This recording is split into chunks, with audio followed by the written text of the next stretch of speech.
I guess you can hit publish now then, right? Like unless something's gone terribly wrong. Yep, we're live. Sure.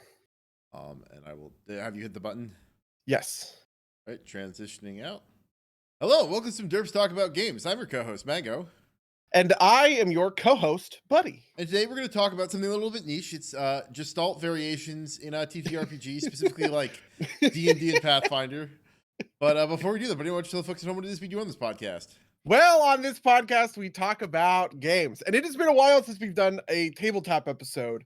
So, I guess we're returning to our roots a little bit. But the only D&D game that I've been playing recently has been a game where we are playing in D&D 5th edition with Gestalt characters, right? Where I can be two classes, like each level I get two classes basically, which comes from, I think it started in like 3.5, right? Like the idea of 3.5 was 3.5 was like the big one where like you would see posts on like the most broken characters, and one of them was always like, and here's a Gestalt option, right? Because 3.5 Gestalt was like you get everything from everything, right? Like you get the better of everything, right? So like there's no balance attempted, and so like always encourage you to do like some sort of like Gish mage, right? Because like there's no point in taking two fighting classes because you could be getting the spellcasting or whatever. But yeah, very similarly, this is where the variations comes in. Pathfinder 2e does have a true Gestalt option, but I'm not playing that. I'm playing a couple different games where we've got the free archetype variation, which is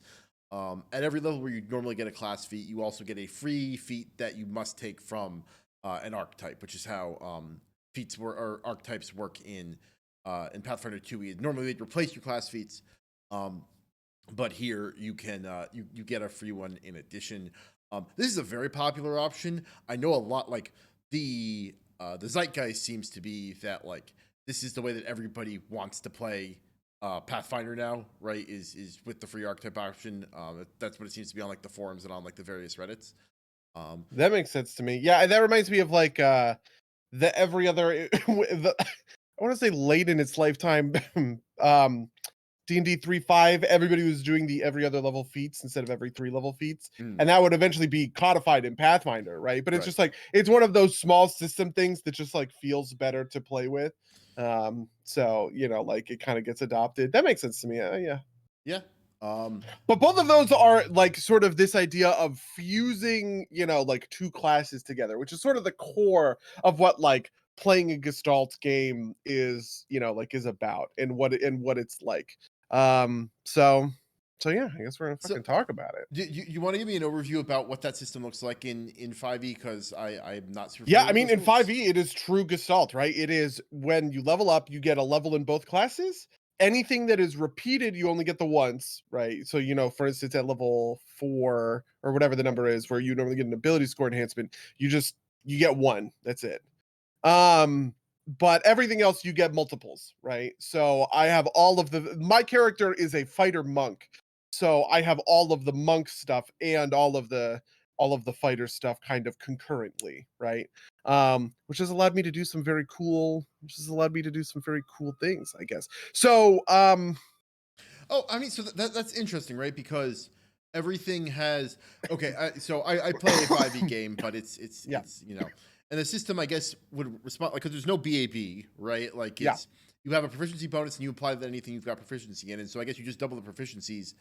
And if they overlap, obviously you're losing something there, but it's not like the end of the world, right? It's not like it is not as like disadvantageous as would be in 3.5, where like, a fighter barbarian would not get anything outside of like like those mechanics. Whereas like a mage fighter would get the full BAB and full spell casting. And there's a little bit like of that there, I feel like I have gotten quite a lot of mileage. Like this would be a combination, like my combination is fighter monk, and the lore behind this is my 80 millionth attempt at making like the perfect like samurai archetype, right? So this is Kenzo. This is a new version of Kenzo.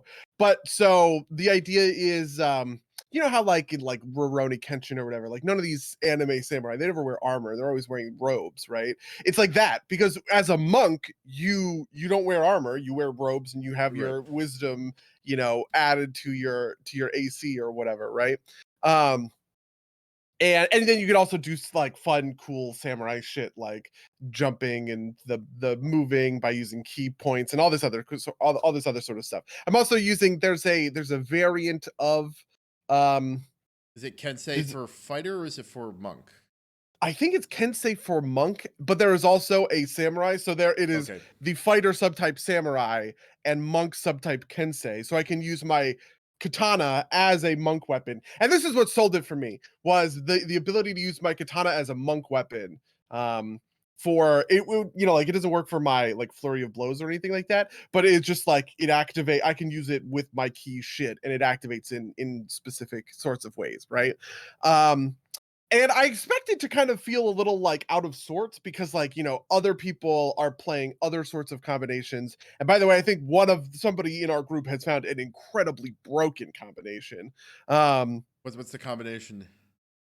Druid Barbarian, Okay, because you go into wild shape and then you start raging, and while you're raging you take half damage, and wild shape gives you a ton of temporary HP. so hot take, like just druid, half of that I think gets you pretty close to broken in 5e. So Yeah, like honestly, when we were talking about it, and I was just sort of like reading these mechanics, and it's like, oh, okay, so cool. You turn into, like the lore is that she's a werewolf, right? The character is a werewolf.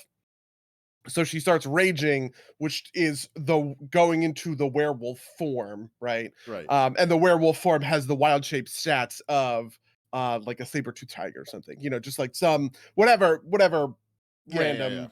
Yeah, yeah. But we just started like looking at like the underlying mechanics of it. And it's like, okay, cool. Wild shape, get a bunch of temp HP, you lose all your temp HP, you shift back. That makes sense. Awesome. Got it. Okay. And then when you're raging, you take half damage from physical, like slashing, blunt, piercing. And it's like, oh, well, you basically give yourself a gigantic shield of twice the health, and then you can also spend these slots, because this is the other thing, is you can spend those wild shape or not, those spell slots that Druid has to heal yourself. So not only do you have massive DR, you also have an insane ability to just like recoup huge amounts of HP while you're in wild shape. And I think she's like literally unkillable. Like it is maybe the most broken thing. I haven't played a lot of D&D 5e, Right. but it's like maybe the most broken thing I can think of with 5e. Anyway, and then there's a couple of other people, right? Who play a barbarian paladin. We have a cleric warlock, um, and then maybe like an artificer warlock. I don't know. There's a couple of different, like combinations or whatever. I only built these two characters, so these are the ones that I'm like intimately familiar with, right? All right, awesome. Yeah.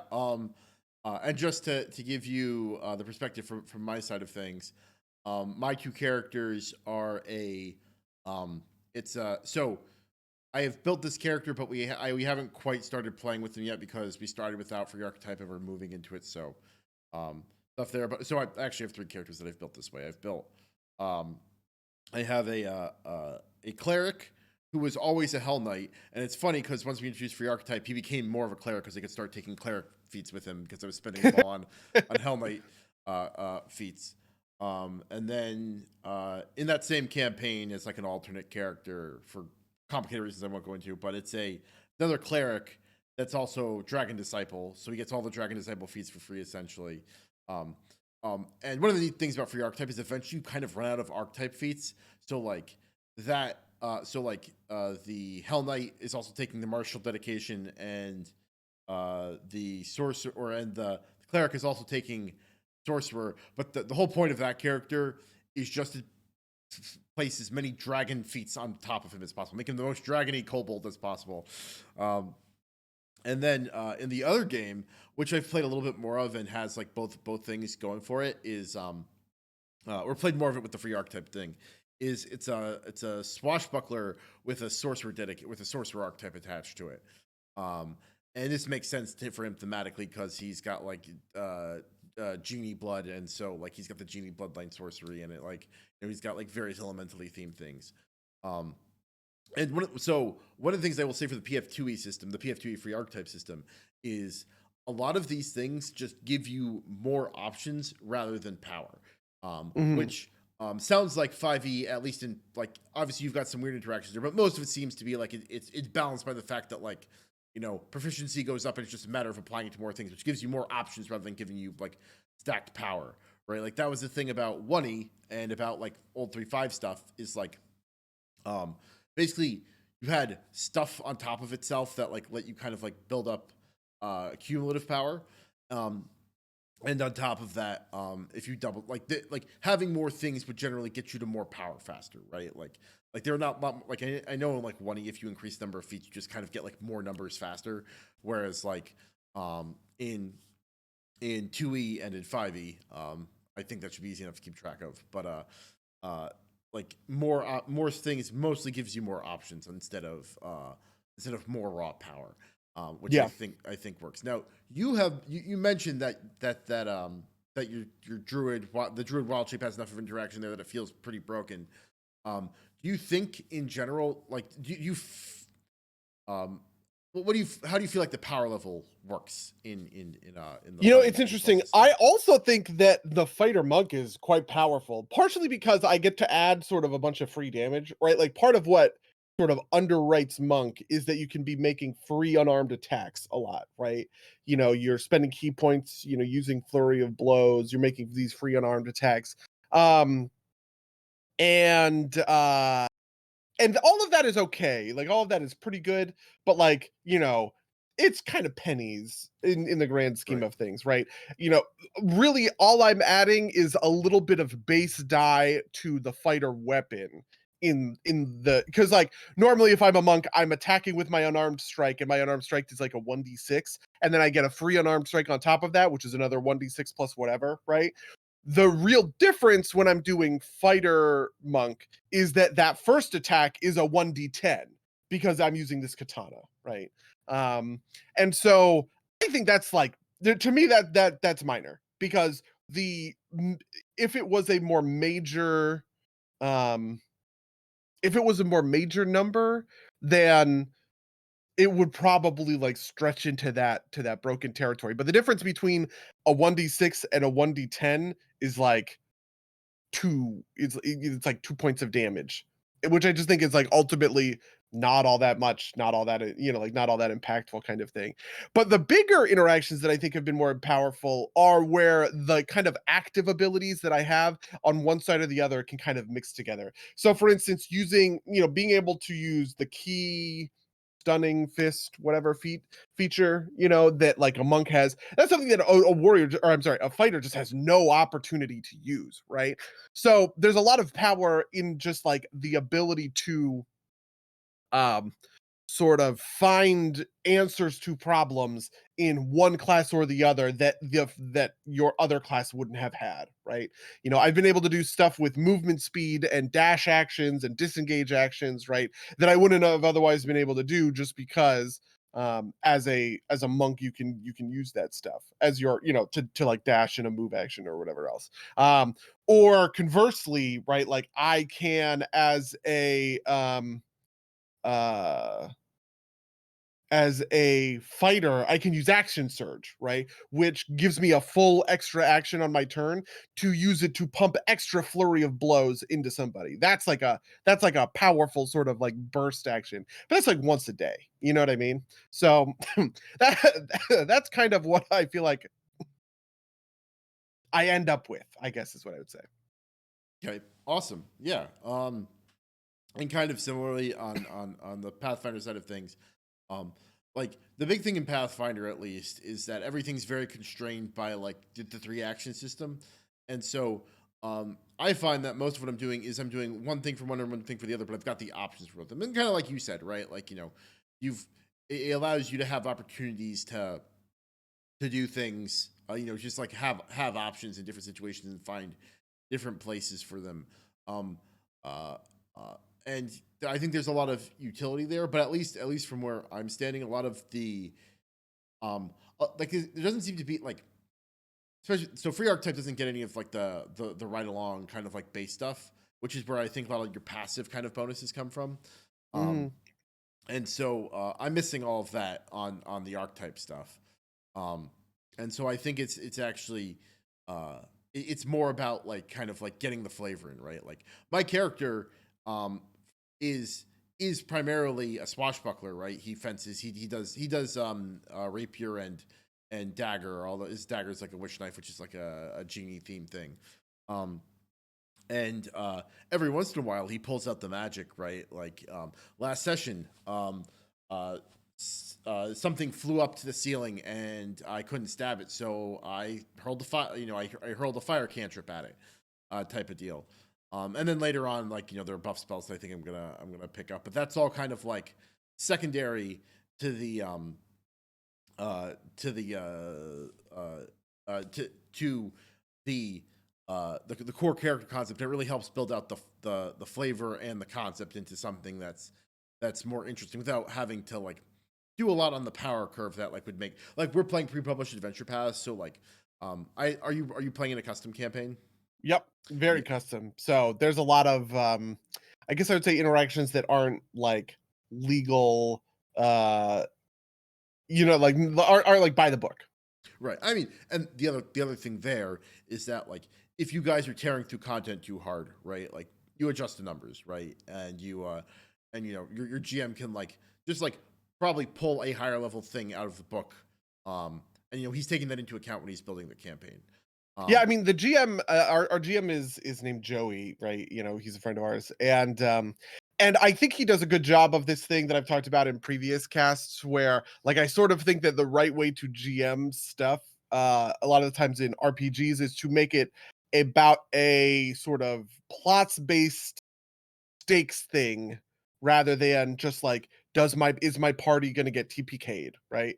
Like the stakes of, for instance, our last session is there's this big thing called a corpse tree, which is a big undead tree that is like gallows, and there's all these corpses hanging from it, and it's doing crazy thing, and it is attacking the train that we are on, and if the train is destroyed, we're fucked, kind of thing, right? So the stakes there are, can we defeat the corpse tree before the corpse tree deals enough damage to the train that the train is irreparably damaged, for instance, right?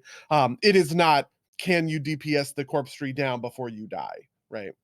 Yeah, and yeah. So this we've talked about this before, but I think this is one of the things that's freeing it, like a little, one of the benefits of adventure paths, right? Like you run it basically as written, and maybe you make some tweaks, but if like the players die, it's much less of a question of your skill as a GM, right? Like it's much more on the math of the adventure path and like how the dice slide and how the dice fell, and you don't have to worry about as much taking that responsibility onto yourself as causing problems, right? Like and not that I think that like good players will make an issue of this that much, but like it's a thing that you have to wonder about, right? Like did we TPK because I made the encounter too hard, or did we TPK because of that's just the way things are. With an adventure path, it's much easier to be like, well, that's just the way things went because we ran it as intended to be run with the right amount of players, and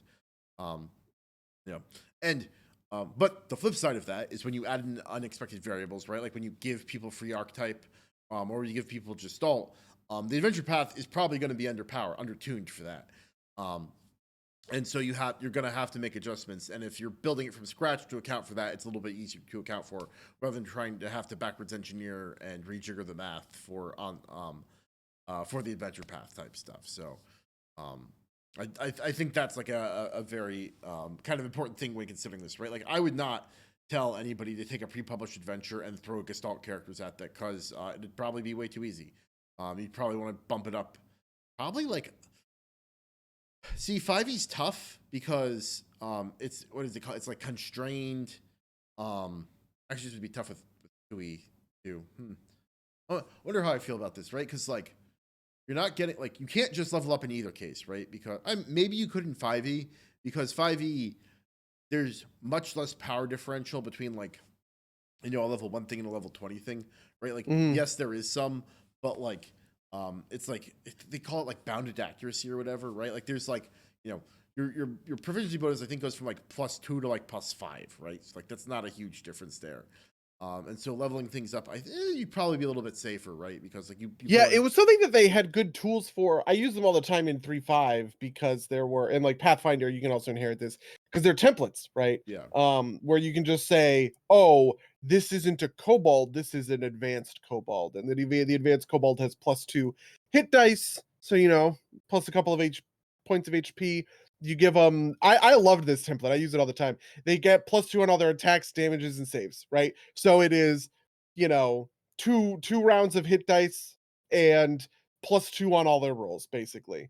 Um, which I think makes a pretty big difference to a player, right? Like we don't think of +2 as being a big number, but it's 10%, right? That's basically a 10% bump in the numbers. And if I were like, if we were playing like an MMO and you were to tell me that like all of the raid bosses got bumped by 10% damage and health and whatever, right? Like that would be pretty massive. Yeah. So I feel like I always liked the advanced template, and I would probably do something similar. The thing is that is pretty tough because that represents a much wider, like theoretically you could say the advanced template, which I think represented maybe +1 CR, maybe it was +2 CR. Like that translates more 1-to-1 because you kind of expect in Pathfinder everything to increase at that level, sort of, right? Like it's basically every time you level up, you kind of get +1 to all your stuff, right? Whether that's base attack bonus, whether that's you pick up an item and that item has an enhancement bonus and you're now using it on, whatever, whether that's you're getting a caster level to your damage die, right? In 5e, because it is bounded more stringently, there's a bigger question there about if +2 would be fair or if it would be quite a lot, right? Because like if I think of proficiency as the thing, like +2 proficiency is maybe like 5 levels, right? Yeah, no, and that's the thing too, and so like the math in PF1e and in 3.5 is like all over the fucking place, right? Like you could like squint at it and maybe pull some rules out, but like in 5e the math is less rigid, but there's also much less variation. To your point, like +2 is a lot, and in Pathfinder 2e, it's not that like the numbers don't vary, because they do. It's that the math is so tight, right? Like a +1 bonus is hard to get in 2e, especially if it's like a +1 bonus that you're not normally supposed to have, right? Like everybody gets +1 to their weapon at around the same time, right? Or like an equivalent bonus on something else, right? Like if you're not choosing to take that, and so like that fits into kind of like that sliding math scale, but like +2 is like +2 can be like an arbitrary +2 bonus, like is the difference between like something being like an even match and like being very difficult to hit, right? Because like the numbers just don't, like that's why like something that I've come to appreciate, and this is like not strictly on the topic of Gestalt, but like I have been playing this this Hell Knight as kind of like a war cleric, right? But the war cleric, like the war cleric, my war cleric doesn't get like advanced levels of proficiency with his weapons, only with his deity's weapon. And I'm playing a cleric of Abadar, so with a crossbow, and he's a melee guy, right? So I need a way to get better attack bonuses, and there's a way to do it through my archetype. But like that, like not having that extra +2 is like I feel like sometimes I like miss everything, right? Like there's a fighter in the party, and he's obviously up to like he's up to mastery, might be up to legendary at this point, and like he like crits on like 4s sometimes, right? Like and like and like I'll struggle to hit on like a 14, right? Like which is and that's like how it's supposed to play out, right? I think it's a well balanced system. And so like that's just to highlight the fact that like even though they're small numbers, and they're much smaller numbers than we had in 1e, the difference was in 1e is if you were a wizard, you weren't trying to stab things with your knife, right? Like the fact that those numbers were way off didn't matter. And similarly at the end, right? Like there were ways to stack so many bonuses in 1e that like you could like hit on ones, right? Like I mean that was another thing. I remember I was I think I was watching a Jason Bullman stream. Have you ever watched him stream? Yeah, occasionally.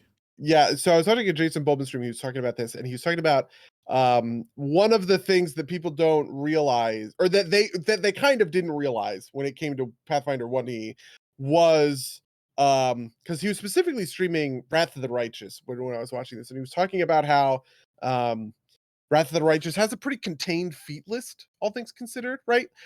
and he talked about how there's this sort of like version of player that you and I are actually, right? Right. Which is that like when we make a character, you go to d20pfsrd.com, right? And you look at this huge list of this gigantic list of feats, right? And when they were writing a lot of those feats, the idea in their heads were, you know, I'm writing a campaign for Cheliax, maybe I'd buy this Cheliax source book, right? And this Cheliax source book has a thing that says, you know, lawful evil monks can add 1d4 damage on their things if whatever, right? And it's like a flavorful thing, right? Lawful evil monks in Cheliax add 1d4 damage. But now, you know, it's 2016 and we live in a world where D20 PFSRD exists. It has an exhaustive list of all this stuff. And anyone who builds a monk is going to go take that feat because it's free 1d4 damage, right? On all of their attacks. And the thing that Wrath of the Righteous does is it pares down that feat list to things that would only really, you know, like matter to the Wrath of the Righteous like campaign. And so I do think that kind of ended up happening when it came to 1E, right? Where it's just like, because so many source books got released and so many feats got released on top of those source books, it became so easy to find your bonuses all over, and you're picking and choosing from a million different like niche places and bringing them all into one character that like, yeah, that balance was very tough. It was pretty hard to find. And to be honest, I don't know that there's like a really fair answer here, because the the D&D 5e edition has the opposite rule to prevent this, right? Which is if you are using everybody gets the player's handbook and you get one source book on top of that, right? So you couldn't, and I think I'm doing this technically in our Gestalt game, you wouldn't be able to share stuff that is in Tasha's with stuff that is in Xanadar, right? Like those two books. You can't combine those two books, which I think feels bad, to be honest. But is Yeah. the law of the land. No, and so the problem, and like this is a very like, you know, I was trying to find it, but I couldn't. There is a very specific regional feat that like I think applied to like both, like it's got a very clear ringing thing in my head. It's like there's this very specific regional feat like gave a nice bonus to like bull rushes or something, right? That I always saw that was always like great in 1E. And I think you're right. I think you want to ideally be able to build your system such that you can pull things from wherever, right? Because it does feel bad to be like, well, I can't get this nice feat because of whatever, but you want to make sure they don't stack right. And I think that's why Paizo moved away from like, you know, splats every month with a couple feats in it that like one had less careful editing, and two, like I don't think we're like planned against being stacked against each other, like you said, right? Yeah, like the one that I'm specifically referencing is Belial's Bite. Yes, yes, this is the one. Yes, which is your unarmed strikes cause your opponents to bleed. Its prerequisite is just improved unarmed strike. When you damage an opponent with an unarmed strike, you deal an extra 1d4 bleed damage. The ability just is in the Pathfinder Adventure Path Volume 12, right? From the first year of Paizo's existence. But it has forever been taken by a million monks, I'm sure, because that, you know, that gets pulled into every, you know, like all of these databases, right? And I think that there's something there. Like one of the things that I liked about Pathfinder 2 that we talked about at the time was the rarity, right? You had stuff that's uncommon, common, rare, right? So that as a GM, you can just kind of say, no, this is not available for you in this region.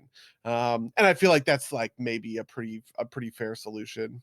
Yeah, I mean, I think it's hard to like really really pinpoint. Not because I don't think that you're that you're largely correct. It's just kind of like, at what point are you disadvantaging certain characters over others? Because like, you know, I don't think in 1E it was particularly well sorted as to like, you know, like that was like a good first order approximation of how to like tamp down on this issue, right? Yep.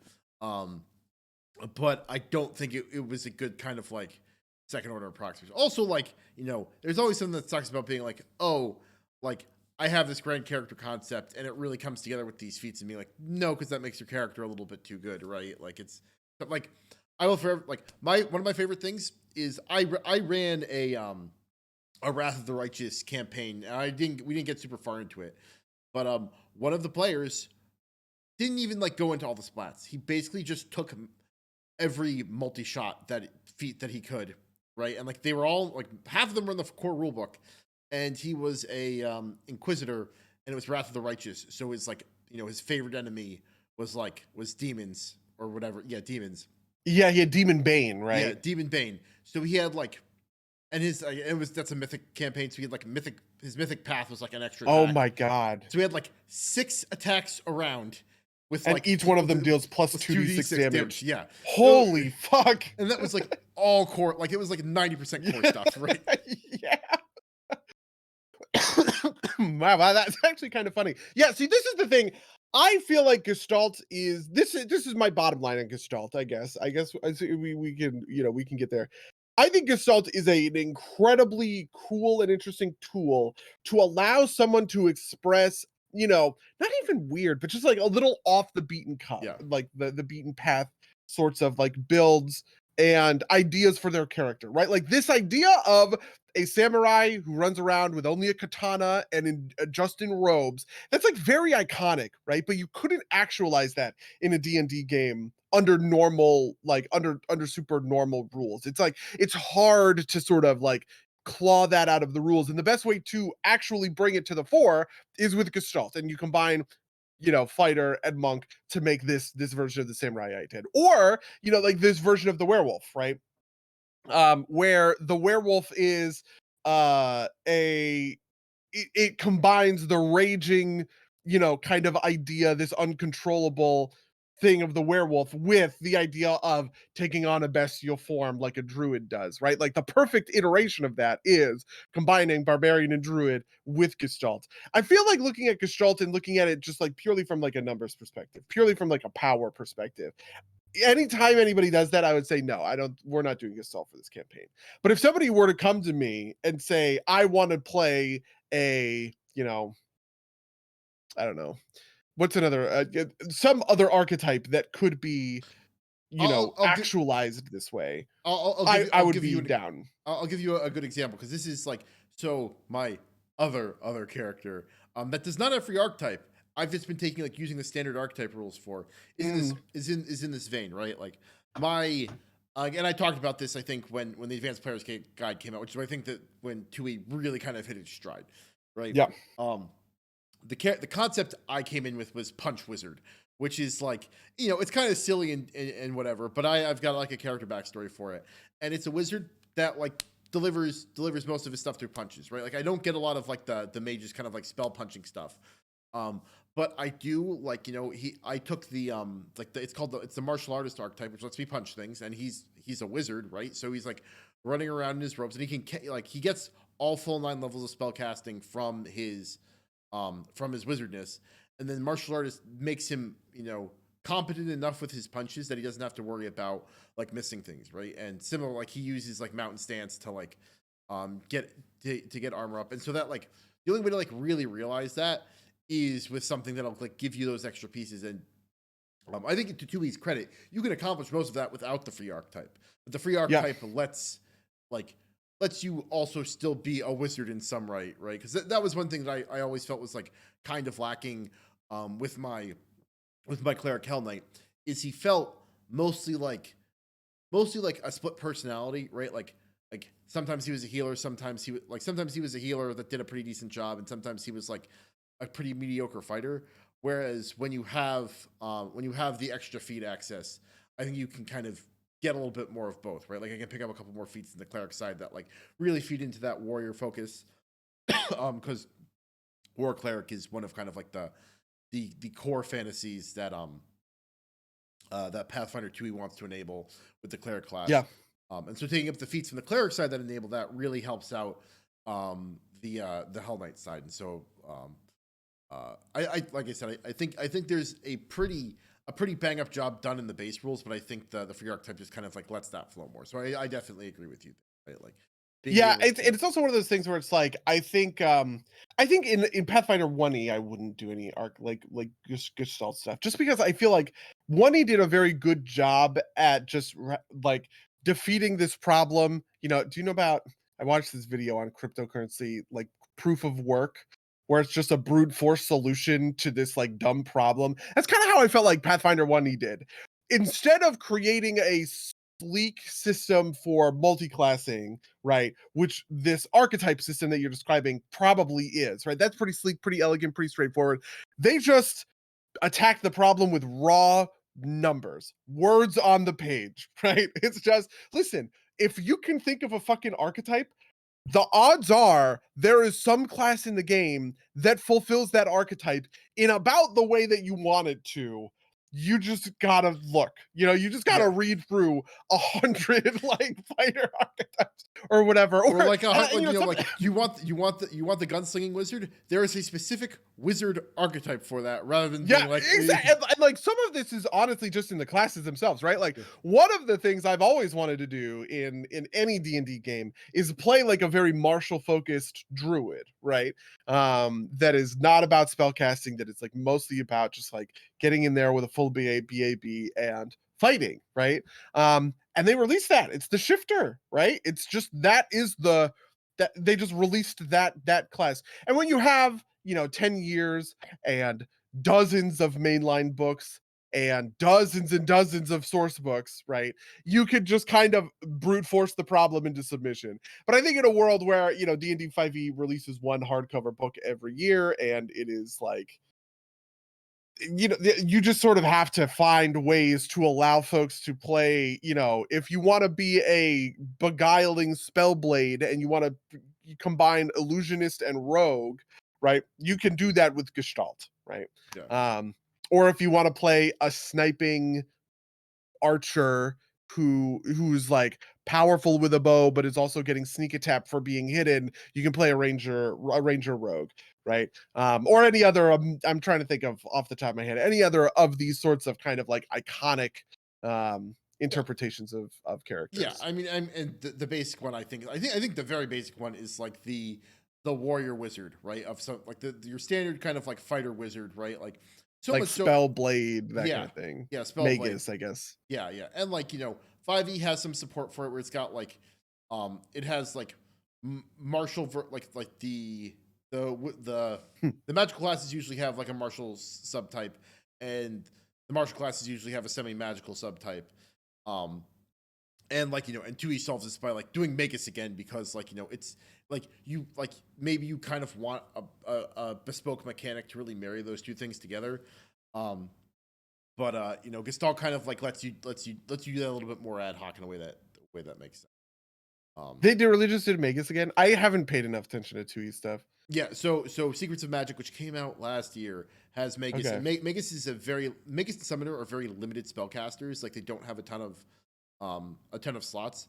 But Magus has Spell Strike, right, which lets you like cast while you hit. Whereas like kind of all of the kind of like ad hoc things are like you don't really have the support to like Wizard has a feat which lets you like do extra damage with a strike on the turn that you cast a spell, but like that's not quite it. Yeah, I think to me the core fantasy of a Magus is I want to hit someone with my sword and cast Shocking Grasp on them with like in the same maneuver, which is what Spell Strike is. Or maybe they called it something in 1E. Because there's also some other different stuff in 1E. Yeah, I mean 1E was weird because like like Orion you could like back end in Spell Strike without being a Magus, because technically touch spells could be delivered with unarmed attacks, which is like neat and like makes kind of logical sense, but like I think was a balanced nightmare because it's just like, no, you can't fucking do that anymore, right? Like I mean that was the are you proficient with your own fists question, right? Like yeah. And hey, it makes sense that you're not, right? Like, I'm not like in real life, I could like kind of punch you, but like I'd probably hurt myself in the process, right? Like I'm not trained. Yeah. But yeah, no. And I like, and just to kind of like give it its due, like the infinite archetypes in 1E were like a pain, but there was something nice about having all that bespoke level of attention, right? Yep. Like custom mechanics that customly melded these two things together, that you could really get like that little bit of flavor there that you could only get by like knowing the two constituent parts. but like it's just too much work. And I think the better way to do that Yeah, is to like, I mean, and I think about the redundancy that there is, right? Like, how many different versions, how many different archetypes are written that like I think communicate pirate, right? Because every single class gets its own, right? Like I remember I was playing a pirate ranger, and the thing that happened with the pirate ranger, which was like the freebooter or something. You gotta. These guys really worked hard to find like names for all this stuff, right? yeah. Which was the freebooter was instead of making like your animal, you didn't have an animal companion. Your animal companion was your crew, and something interesting happened with your crew that I don't remember. And it's just like stuff like that is the Yeah. pain point, um because you just have to fill an encyclopedia to literally hit like every single fantasy archetype that somebody wants to play. So I think like I think having bonuses to your party instead of having an animal companion was a standard ranger thing.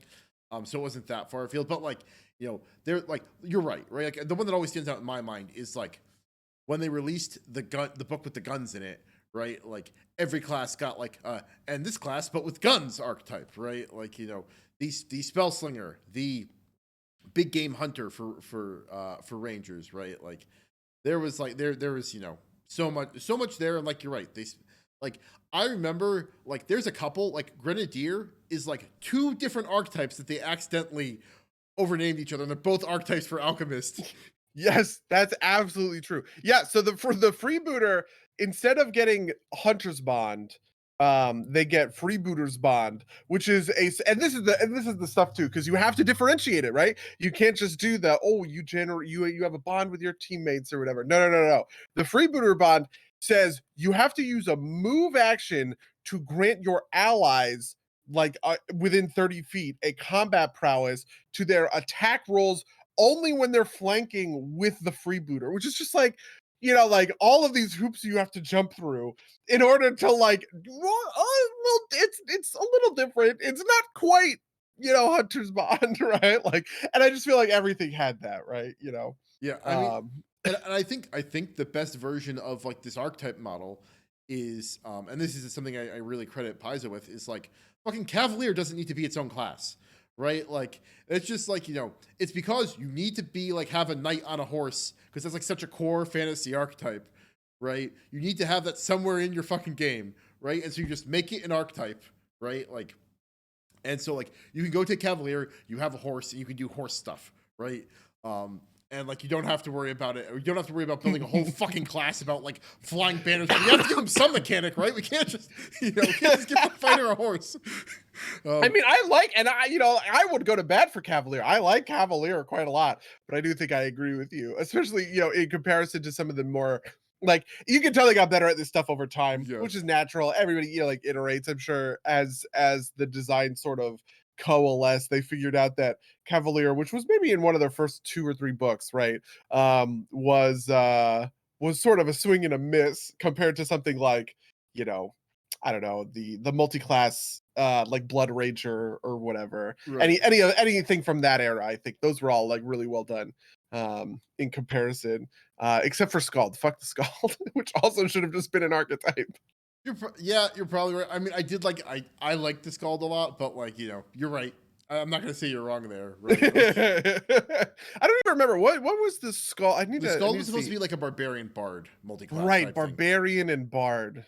Um, Okay, yeah, I'm beginning to remember.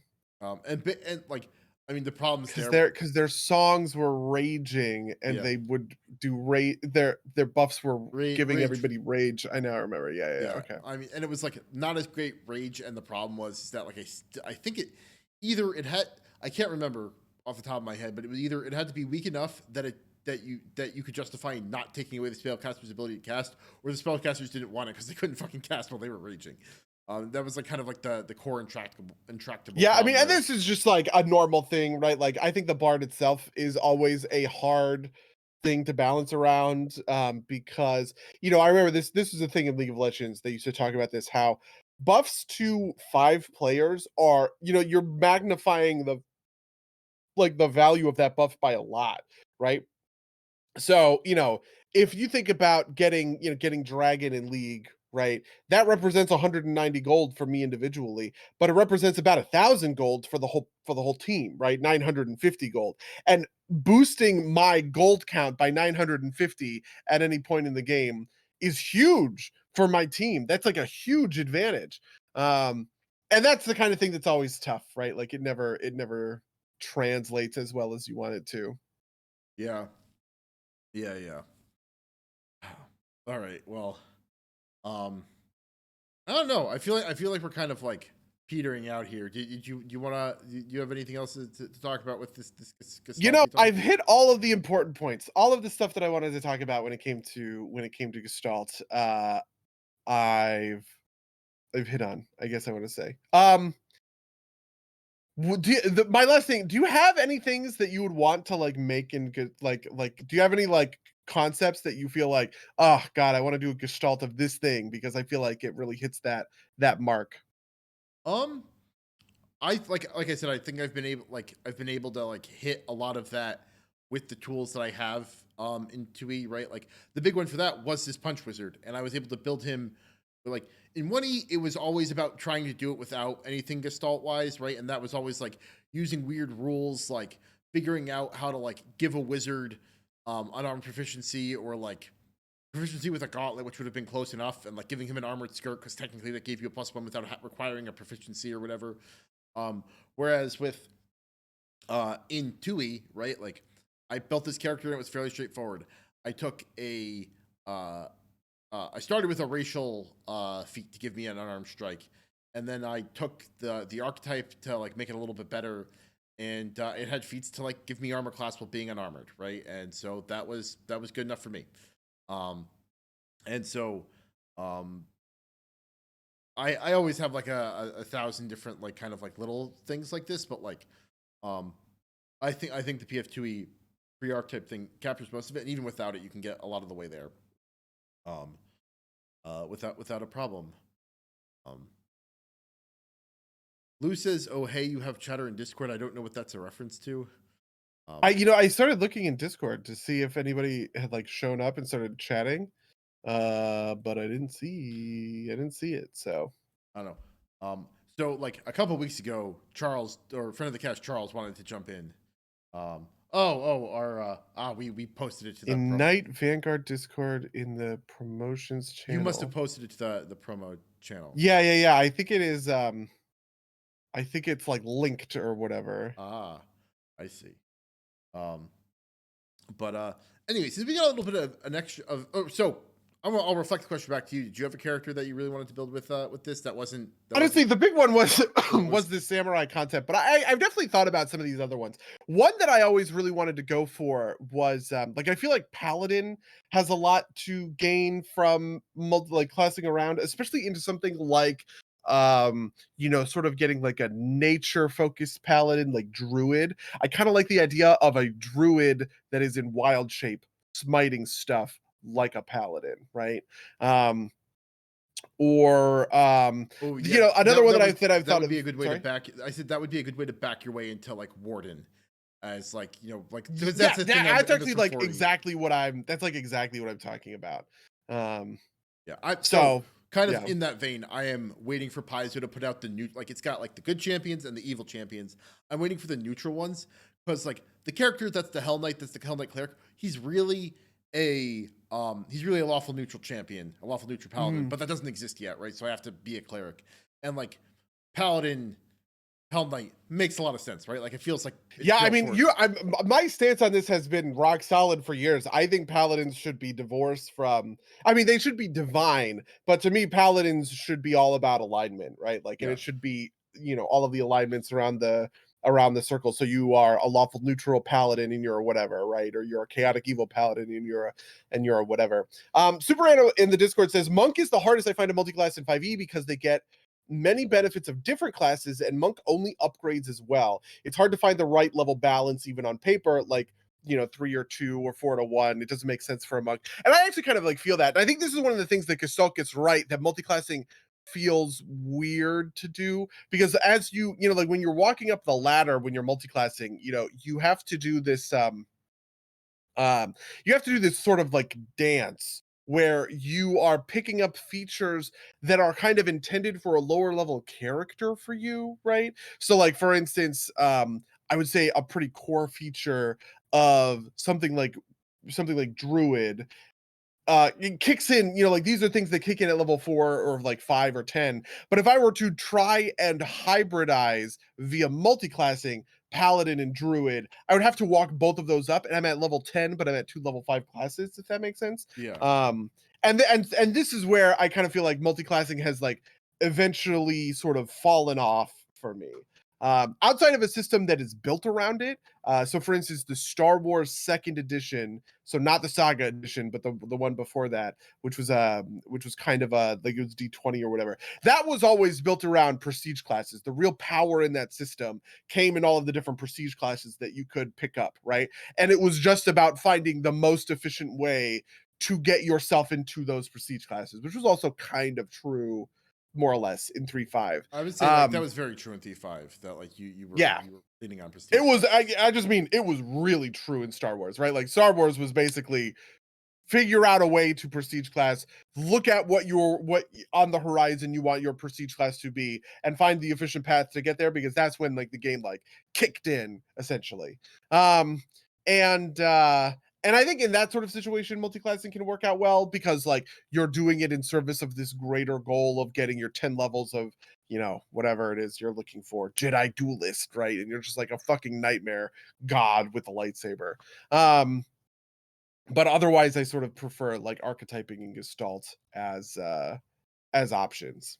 Yeah, no, and so I think one of the interesting things is that like you talked about this a little bit when it's like you really want to embrace the character fantasy rather than kind of like the sheer optimization aspect. Yep. Because like there's this like I know that like whenever I look at these things, it's like, oh, anytime I pick something that will have an overlap, that's like power left on the table, and that's bad, right? Like I could be squeezing a little bit more juice out of that, but I've got like a duplicate feature.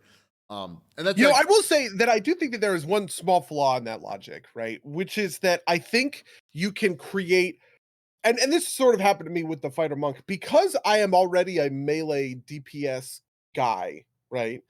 Even though there's some overlap in that, right? There's some stuff I'm getting as fighter that I'm not really using. There's some stuff I'm getting as monk that I'm not really using, because kind of the other version does it like better, if that makes sense.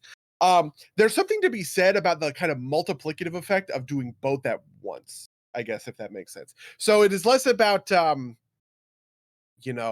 it's less about there's power left on the table. If I went wizard, which is completely antithetical to fighter, I would pick up all this extra power. And it is more about finding the overlap, because everybody, you only have a certain number of actions per round, right. No, it's about finding that overlap and going, oh, I can use, I'm getting these extra weapon strikes as a fighter, right? And then I use action surge, and then I'd also have on top of that these free actions. And here's my 1-a-day burst window that's insane, right?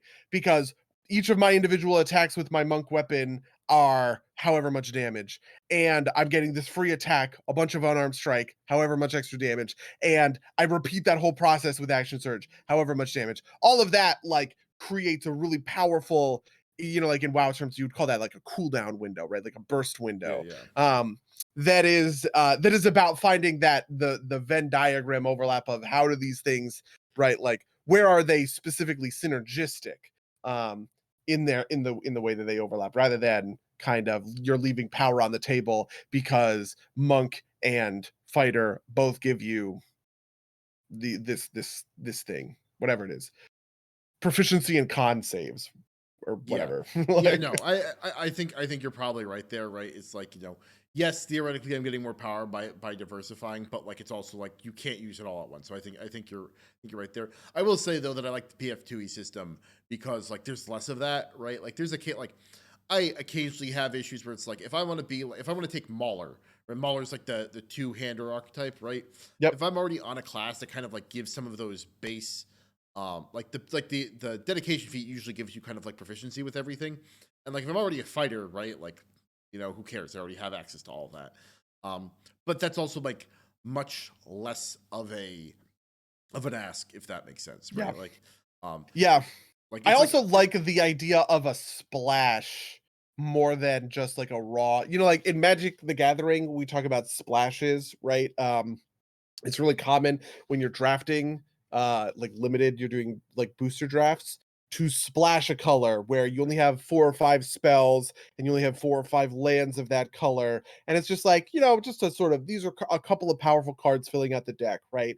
And I feel like I think I prefer a version of Dungeons and Dragons where the splash is I'm splashing another class rather than doubling up on classes, right? Like I like the idea that I am kind of here's a little accent, right?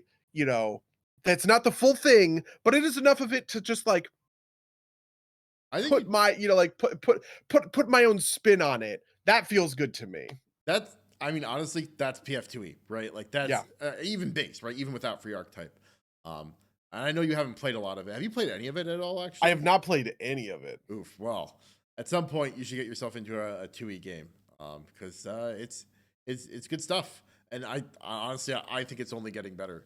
Um, I mean, that's honestly like the best news, right? We said that at the time. We were just like, this is a strong start, but it's really lacking just in terms of like volume of content. But it's been a couple of years now, right? And they're releasing the books, so Yeah, I mean, and on the negative side, right? There's obviously some like crunch allegations. There's some other things that are not great about Paizo. Mark Seifter actually just left, or yes, has just like. oh yeah, we talked about that. Yeah, Yeah. yeah. I think it like officially happened like today, right? It's like his first day at Roll for Combat. Hmm. But he's gonna still freelance for Paizo, and I have not given it a good thorough read through, but I did purchase the Battle Zoo Bestiary because like it's got like cut pieces off of monsters and use them as like as like things for your character, which is like, oh, that's my jam, right? Like, That's the shit. Yeah. yeah. Um, and apparently he wrote those systems, so I'm excited to dive into them. Very But, cool. yeah, and so like like that's actually the first big third party thing I think that I've seen for PF2e, because there's not nearly as much of it as there was for like 20. There was like 500 barbarian feats for 99 cents in the D20 PFSRD store. I like buy them and like they were like fine, but like you could tell that they weren't quite well balanced, right? It's like, oh, this is very cool and way too strong. So I can't actually use this, but Yeah. Or yeah, it's like it's like, Totem of the Otter, where yeah, it's like, who the fuck would ever use this, right? Oh, when you rage, you go down a size category and you also get a 10-foot swim speed. It's like, what the fuck? Like, am I supposed to do this for the lulz? Like, what the fuck is the point? yeah. And there were some of those fucking, I think it was Red Goblin games. Like, there were a couple of books that's like, here's a class, it's a punk rocker, and here's a class, it's chimney sweep, right? It's like, Yeah. Like rat catcher was a class that I actually kind of thought was neat because you were like, it was it was like it's like you were a ranger, but instead of having an animal companion, you had a swarm and yeah, you did all this stuff with your fucking rat swarm. Like, yeah. Oh man, but uh, that was in the good old days. But we're about crossing over the time threshold, and I think we've beaten this topic to death. Buddy, how was your week? boy, how was my week? I did a couple of things, like the big thing that happened this week is we started running Mythic Plus keys and we were like, man, this fucking sucks, right? Like 9.2 is right around the corner, right? It's a couple it's a couple weeks away, probably somewhere in February, right? Um Most of us don't even really have that much to gain, right? Like I have like 50 DPS to gain by picking up a 252 version of my 246 trinket or whatever. It's like, am I going to run 10 dungeons a week for plus 6 eye levels? Like yeah, you just kind of hit that moment when you're playing the game and you're like, what is going on? Why am I doing this? I have nothing to gain from this thing, right? But obviously, like we all wanted to hang out together. So we ended up doing two things. The first thing was playing Heroes of the Storm, which I'm delighted to inform you is just as fucking awesome as ever, dude. That game is like, oh god, it's so dumb. It's so stupid, but it's like just like really fun in like a stupid in a stupid, dumb, fun way. I'm actually really surprised that I consistently have this feeling when I go back and I play Heroes of the Storm. Part of it is that the game is mostly the same, right? It's on a pretty skeleton crew. They release maybe one champion every 6 months, one a champion a year. So it's like not there's not all that much to like learn and adapt to, right? If I were to walk back into League of Legends right now, I'd be facing down all of these champions who've had champion reworks and who, new champions, and they're really fucking complicated. Like, that the gun guy that we were talking about, where he has 5 different guns and you have to memorize, and each one of the guns changes his QWE. And so you have to memorize, 15 different abilities that he can use at any. It's like, what the? I don't want to do any of that. That sounds awful, right? Um, and so walking into a game that has pretty low overhead, because I've played it before, even if the last time I played it was 2 or 3 years ago, and it's still mostly the same, feels good, feels great.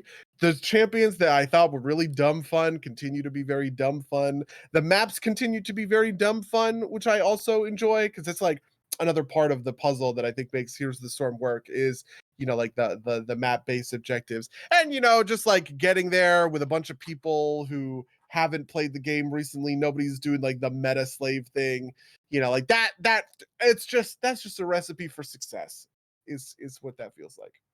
And then the other thing we started doing was playing WoW's classic Season of Mastery, which is okay. So 2019 WoW Classic comes out.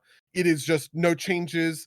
Everybody said they didn't want any changes, so Blizzard said, "Sure, fine, no changes."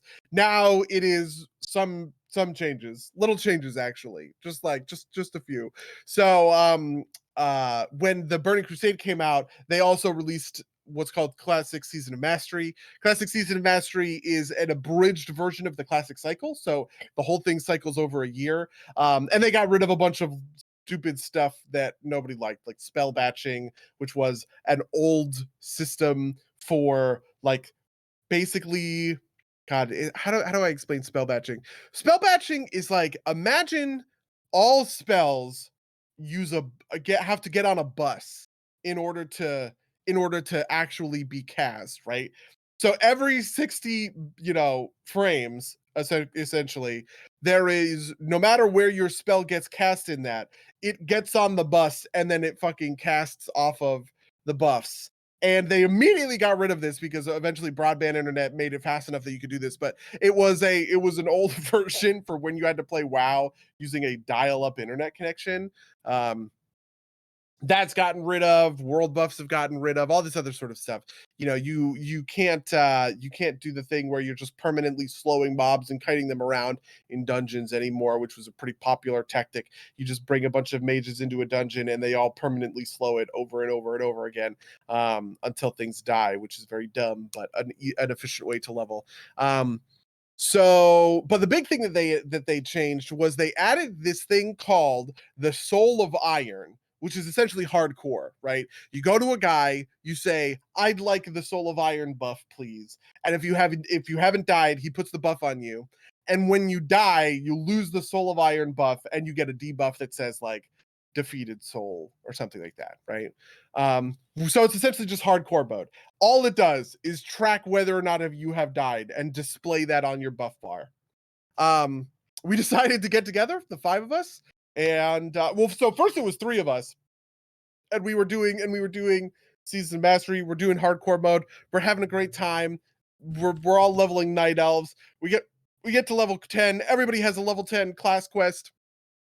And the class quest for level 10 night elves is to go find a satyr.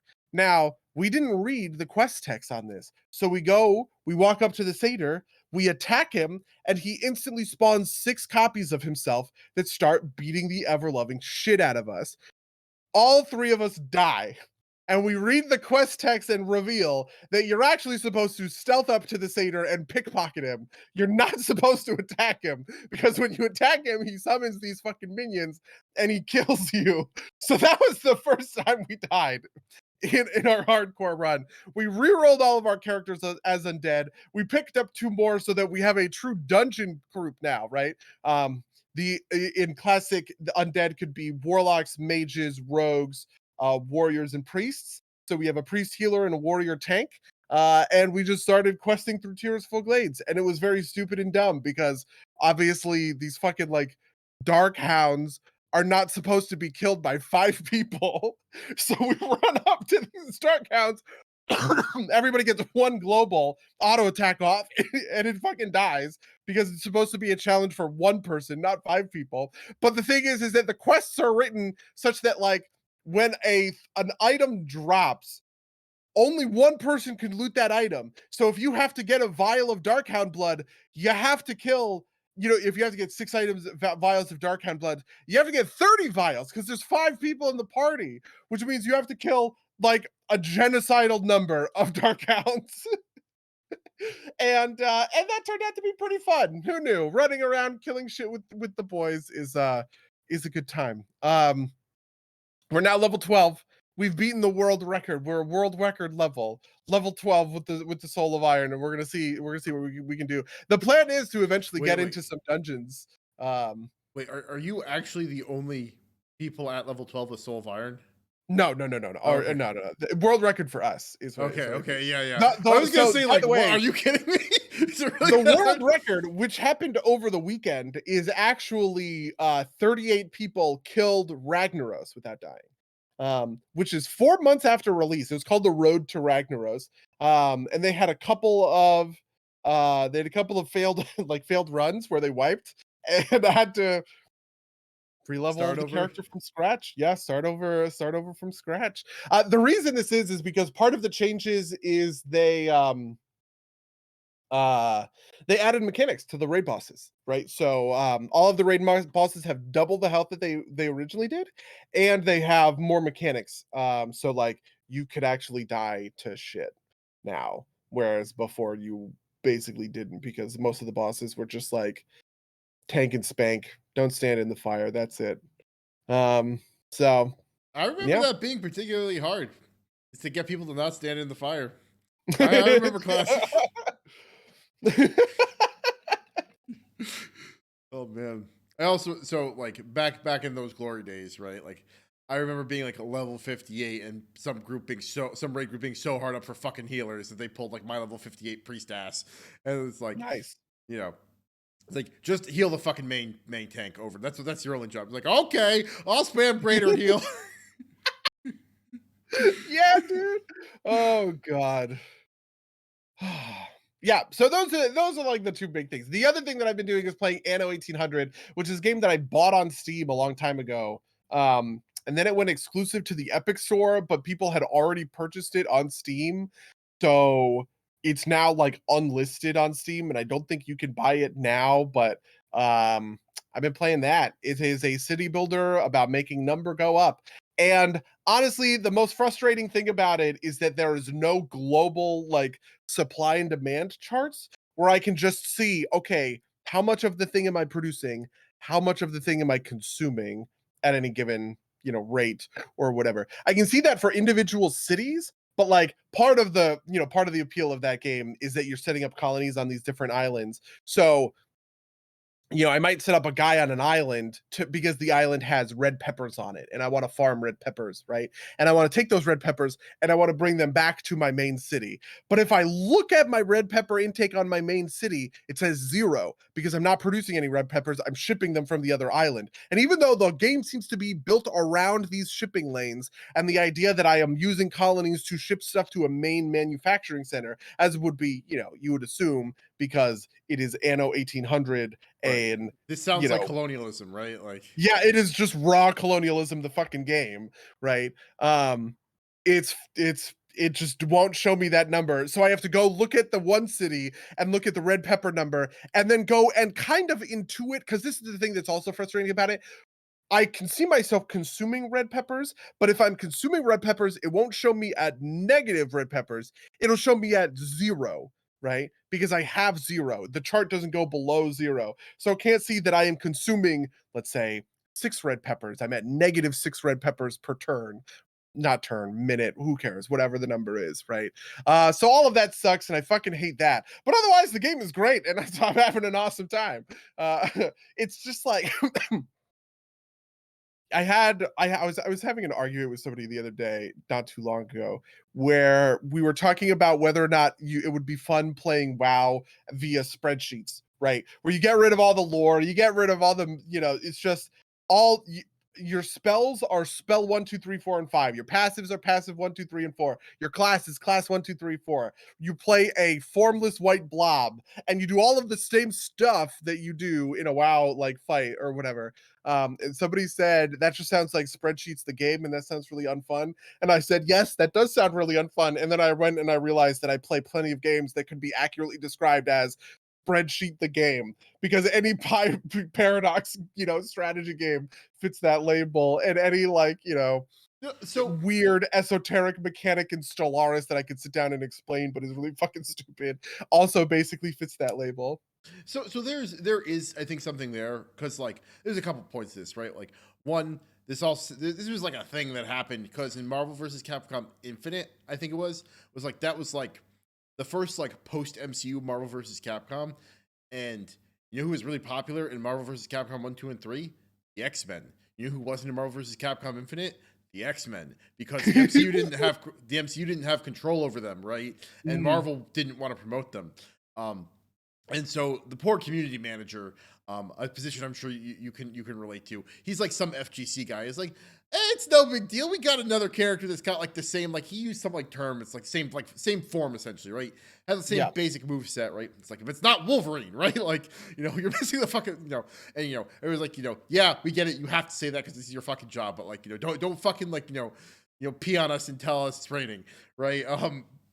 But the other part of this is a thing I've heard about board game design, right? And then you could basically split games in these two categories, right? Whereas like there's some that are like pure mechanics. The one that I've seen used a lot for this is like Splendor, which is just kind of like a basic economic like gem trading game.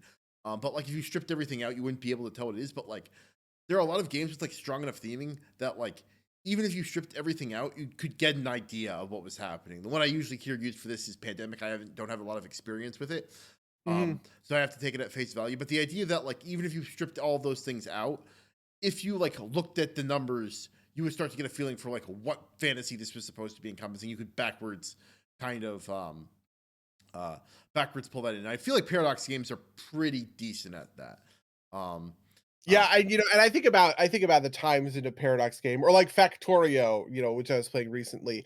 There was this moment in Factorio, I remember, because in Factorio you can see in very clear detail, which I love, that intake and output chart, basically, right? It'll show you in a period of 5 seconds, in a period of 1 minute, in a period of 10 minutes, all the way up, right? How much of a thing you're producing, how much of a thing you're consuming, kind of over time. And I remember, and I was sitting there, and Rachel was asking me what I was doing, and all I was doing was clicking the little nodes on that chart to compare. It's like, okay, I want to see iron to iron plates to steel to railroad ties. All right, okay. And then you unclick all this. I want to see copper to copper plates to copper wires. Okay, like, and I was doing that for like 20 minutes straight. She's just like, "What the fuck are you doing?" Because I was just standing still. She kept passing me by, and she was like running around like stuff. And I was like, "I'm making sure the rates are good. I need like the production and consumption rates to be perfect." No, I definitely I feel that. Uh, Although to kind of like launch into my week, one of the big things is I played I played a long night of CK3 with friends of the cast, Nick and X, and something I like about that game is that like is much less about like the numbers there, right? Like much less than like Stellaris. At least I haven't played a ton of EU4, but I get the impression that's also true there.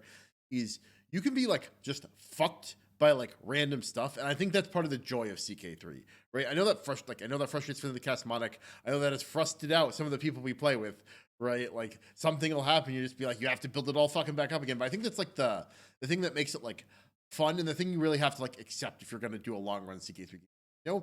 Not everything's going to go right. In fact, a lot of things are going to go wrong, and at some point in the game, everything's going to fall down. You're going to have to build it back up again, and it's fine because like you're playing for the characters. You're not like I don't know. I think the biggest mistake anyone can make when playing like a CK in particular is to be like, I would like to turn this whole map like the color of my empire. Right? Oh yeah. I mean, and that is the 4X dream, right? Like Yeah.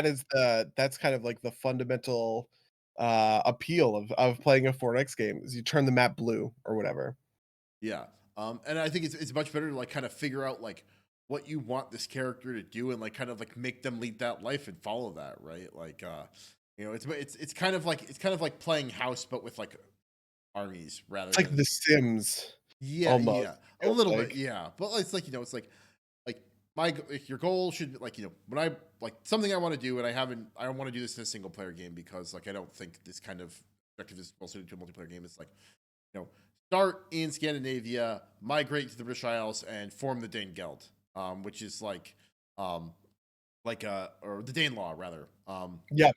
which is like the alternate history where the Scandinavians took over England and ruled it as kind of Scandinavians as opposed to like assimilating, half assimilating in both directions into kind of like the English identity. Because I think it'd be a neat thing to do, right? And that's a goal. And Yeah, I mean, there's a lot of that in Hearts of Iron, which is maybe the worst of the Paradox games in terms of playing spreadsheet the game, right? Like Hearts of Iron 4, and Hearts of Iron 4 is like mercifully cleaned up compared to like all of these other Hearts of Iron games. But just like I have watched hour-long YouTube videos that are like Hearts of Iron 4, the basics, you know what I mean? Like the very basics, right? Like Navy design, all you need to know, Hearts of Iron 4. It'll be like a 4.5 hour video or something like that. Just explaining. It's like, okay, well, if you have combat, like the main stat apparently is combat width and or no, I'm sorry, it's like it's manpower and combat width because combat width describes how many units you can fit into like a block on the front next to one another, right? And so you need a good combat width for that. And then you also need like a certain amount of like manpower, just kind of like morale or HP in a way, right? Like that's the thing. You keep fighting until your manpower is gone and then they like retreat, something like that. And it's just like I think those games are super fun, but the fun thing about Hearts of Iron is like the alternate history of like, okay, let me make a fascist United States, right? Or do a version of, apparently everybody does this in Hearts of Iron where they do a version of the Nazis where they don't invade Russia. Can you win? Right. yeah, I've done that game and you can win. It's actually kind of easy to be honest. Not that easy. You can't really beat America, but you can definitely beat England that way. And just like so stuff like that, right? Like I think that's the top level motivating stuff. so you In want to hear something really fucking funny? what? So for people who are not in New Hampshire, you will not know this, but very recently, a group of state legislators proposed New Hampshire seceding from the United States, Hell yeah. which didn't get a lot of traction. But one of the people that's like part of that broader movement posted on Twitter a screenshot of EU4 where New Hampshire formed its own kingdom and separated from the United States. Oh my god, that's amazing actually. Yeah, right? Like, it's a little fair bad enough. shit, but like, if you're enjoying it and you're having fun, go for it, right? Like, I've done that before actually, because one of the things you can do in EU4 is you can make your own you can like make your own nation, right? Um and I made a nation that starts in 1444, I think is the year that all this starts in that's like the base year of Europa Universalis. And I made a nation that was the 13 colonies. I made the United States, but in 1444, independent of like England, it wasn't a colony or anything like that. And I colonized all of the United States. And honestly, that game was insanely fun. I had a really great time because it is hard. It is like a lot harder than you think because the game is not built to have like the game is built for the new world to be colonizable, right. not to start as colonized. And so I would get in all of these wars with like, like Spain came in and they took essentially Louisiana, but Louisiana is a little bit different. But they essentially took Louisiana, and I was like, this is bullshit. What are they gonna fucking do? right? And I declared war on Spain. I went and I occupied Louisiana, and then it gave me like 0.01% war score because it expects me to be fighting Spain on the Spanish mainland. So I couldn't win the war. We had to wipe peace. I was like, this is so dumb. But like the game mechanics are just not built around, right? Yeah, Like yeah. me going and kicking them out of their colony and taking that colony for myself. That's interesting, huh?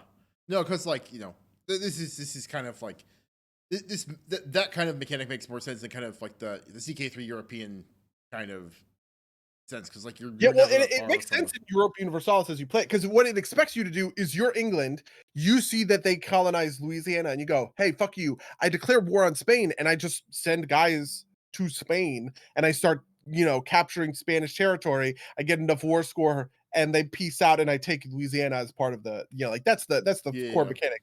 But the thing is that like that's because Spain and England are right next to each other. They can just duke it out in right. Europe. But when you are in, when you're in the new world, it's like, I'm not gonna, what am I gonna fucking do here? Like send a bunch of galleys across and try and like launch a naval invasion of mainland Spain from New York City? Like, Yeah, yeah, yeah. That makes sense. That makes sense. what else have you been playing? What else have you been up to?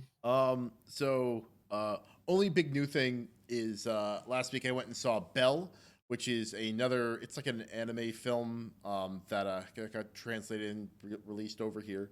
Got actually, at least in my local theater, had like usually these get like one showtime or two showtimes, one for the dub and one for the sub. This had like multiple showings for both the sub and the dub, so like good on that. It is one of the prettiest movies I've seen in a long time, but the story's kind of a mess. And so and it's like it's very loosely Beauty and the Beast, right? Like I picked on this way too late, but like the character's name is Belle, and then she goes and like there's like a scarred a scarred person that looks like a dragon that they call the Beast, and he lives in a castle, and then there was a rose, and I was like, oh. um, Except there's like some weird. So this is something that I've seen. I couldn't tell you the name of the other movies where I've seen this, but it's like this weird. This I don't want to call it weird, but like this thing is obviously very different from like American and Japanese culture, where like you expect the Beast to be like the romantic interest, and like there's like a real life person that's also so I have not explained the premise of this movie. The premise of this movie is that there is like a virtual reality universe that you can drop into, right, as like a person. And our main character is a girl who has gone through tragedy, and she finds herself freed by being a different person in this virtual reality.